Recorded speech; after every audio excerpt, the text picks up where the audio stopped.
તો સુરતના મજુરા વિધાનસભામાં હર્ષ સંઘવીની આ બાઇક રેલીમાં હર્ષ સંઘવીએ વાહન ચાલકોની મુશ્કેલીને ધ્યાનમાં લીધી. પોતાનું રથ રોકાવીને વાહન ચાલકોને જવા માટે જગ્યા કરી આપવામાં આવી. વાહન ચાલકો નીકળ્યા બાદ હર્ષ સંઘવીએ પોતાનું રથ આગળ ધપાવ્યો. હર્ષ સંઘવીની બાઇક રેલીને લઈને રસ્તો બંધ કરવામાં આવ્યો હતો. આજે પ્રચારનો છેલ્લો દિવસ છે ને તેથી જ આ તમામ જે નેતાઓ છે તે હાલ પ્રચાર પૂરજોશમાં કરી રહ્યા છે. હર્ષ સંઘવીનો આ રોડ શો છે તે બાઇક રેલી સાથે યોજવામાં આવ્યો છે. 3500 થી વધુ બાઇક સવારો બાઇક લઈને આ રેલીમાં જોડાયા છે. આજે પ્રચારનો છેલ્લો દિવસ છે ને પ્રચાર પડઘમ આજે સાંજે 6 વાગ્યા બાદ શાંત જોવા મળશે ને તેની પહેલા સુરત ખાતેના દ્રશ્યો કે જ્યાં સુરતના મજુરા વિધાનસભામાં હર્ષ સંઘવીની આ બાઇક રેલીમાં હર્ષ સંઘવી સાથે અનેક કાર્યકર્તાઓ પણ જોવા મળી રહ્યા છે. કાર્યકર્તાઓમાં પણ અનેરો ઉત્સાહ છે તે જોવા મળી રહ્યો છે. ધીમે ધીમે જેમ રથ આગળ ધપાવી રહ્યા છે તેમ અનેક કાર્યકર્તાઓ છે તે ફૂલહાર પહેરાવીને ફૂલોથી હર્ષ સંઘવીનું સ્વાગત કરી રહ્યા છે. તો મોટી સંખ્યામાં ભાજપના કાર્યકર્તાઓ પણ આ બાઇક રેલીમાં જોડાયા છે. સંવાદદાતા ધ્રુવ વધુ વિગતો સાથે લાઈવ જોડાયા છે. ધ્રુવ, આજે પ્રચારનો છેલ્લો દિવસ છે. સુરતના મજુરા વિધાનસભામાં હર્ષ સંઘવીની બાઇક રેલી, કેવો માહોલ?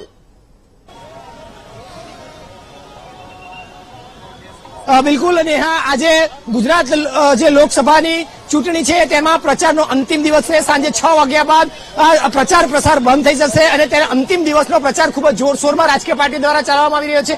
સુરતની વાત કરવામાં આવે તો સુરતમાં અત્યારે હર્ષ સંઘવીની વિશાળ બાઇક રેલી કાઢવામાં આવી છે. 7 થી 8 કિલોમીટર લાંબી આ બાઇક રેલી કાઢવામાં આવી છે, જેમાં 3000 થી 3500 જેટલા જે કહી શકાય તો કે બાઇક પર આ રેલી કાઢવામાં આવી છે અને ઠેર ઠેર સ્વાગત કરવામાં આવી રહ્યું છે. પ્રચંડ જીતના આશ્વાસન સાથે અહીં આ જે કહેવાય છે કે બાઇક રેલી કાઢવામાં આવી છે અને તેને જ લઈને ક્યાંક અત્યારે ઉત્સાહ માહોલ જોવા મળે છે. અત્યારે પણ જોઈ શકાય છે સુરતના સિટી લાઇટ વિસ્તારમાં આ બાઇક રેલી પહોંચી છે અને હર્ષ સંઘવીનું અહીં લોકો ઉમળકાભેર સ્વાગત કરી રહ્યા છે. નવસારી લોકસભામાં આવતો આ વિસ્તાર છે મજુરા વિધાનસભા અને CR પાટીલ જે નવસારીના ઉમેદવાર છે તેના સમર્થનમાં લોકો તે વધુમાં વધુ મતદાન કરે તે અપીલ સાથે આ બાઇક રેલી હાલ કાઢવામાં આવી છે અને અંતિમ દિવસનો આ અંતિમ પ્રચાર છે, છેલ્લી ક્ષણનો આ પ્રચાર છે જે અત્યારે અહીં જોવા મળી રહ્યો છે. આ જ રીતનો પ્રચાર સુરતમાં એક સાથે 2 વિધાનસભામાં નીકળ્યો હતો. લિંબાયત, ઉધના સહિતના વિધાનસભામાં પણ આ જ પ્રકારે જે છે તે CR પાટીલ જે સંગીતા પાટીલ છે ધારાસભ્ય તેના સમર્થનમાં રેલી કાઢી હતી અને CR પાટીલ તેમાં જોડાયા હતા.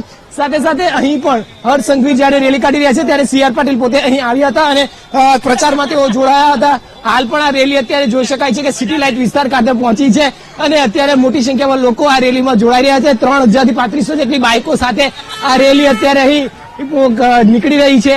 એટલે કહી શકાય કે આ અંતિમ વખતનો પ્રચાર, અંતિમ સમયનો પ્રચાર ખૂબ જ ઉત્સાહભેર માહોલમાં અત્યારે જોવા મળી રહ્યો છે. હાલ આ સમગ્ર ગુજરાતમાં ખાસ કરીને આ જ રીતનો માહોલ અત્યારે જોવા મળી શકે હોય એવું માનવામાં આવે છે. ગુજરાતમાં ઇલેક્શન અને સુરતમાં ખાસ કરીને ઇલેક્શનનો માહોલ જોવા નહોતો મળતો, પરંતુ આજે અંતિમ દિવસ છે ત્યારે એવું લાગે છે કે ગુજરાતમાં અને ખાસ કરીને સુરતમાં પણ અત્યારે મતદાન થવાનું છે અને ઇલેક્શન જેવું હાલ લાગી રહ્યું છે. જી નેહા. બિલકુલ ધ્રુવ, વિગતો સાથે જોડાયા તે બદલ આપનો આભાર.